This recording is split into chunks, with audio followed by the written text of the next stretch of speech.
ஒட்டப்பிடாரம் அருகே கோவில் வருடாபிஷேக விழாவை முன்னிட்டு மாபெரும் மாட்டு வண்டி ஏல்கை பந்தயம். சீறி சென்ற காளைகள் ஆரவாரத்துடன் உற்சாகத்துடன் கண்டு களித்த பொதுமக்கள். தூத்துக்குடி மாவட்டம் ஒட்டப்பிடாரம் அருகே புதூர் பாண்டியபுரம் கிராமத்தில் அருள்மிகு ஸ்ரீ செல்வமுத்து விநாயகர் கோவில் 37ஆம் ஆண்டு வருடாபிஷேகத்தை முன்னிட்டு மாட்டு வண்டி போட்டிக்கு ஏற்பாடு செய்யப்பட்டிருந்தது.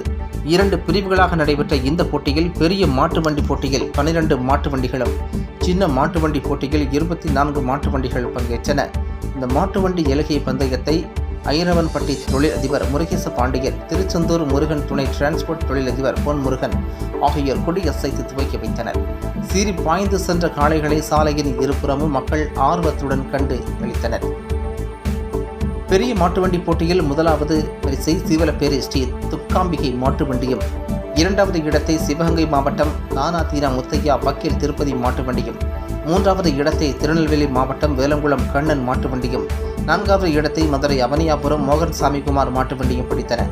இதனைத் தொடர்ந்து சின்ன மாட்டு வண்டி போட்டியில் முதலாவது இடத்தை தேனி மாவட்டம் கம்பம் ரஹீம் ராவுத்தர் மாட்டு வண்டியும், 2வது இடத்தை தூத்துக்குடி பேரூரணி முருகன் மாட்டு வண்டியும், 3வது இடத்தை மேல செல்வனூர் சத்தியமூர்த்தி மாட்டு வண்டியும், 4வது இடத்தை சிவலப்பேரி ஸ்ரீ துக்காம்பிகை மாட்டு வண்டியும் பிடித்து வெற்றி பெற்றது.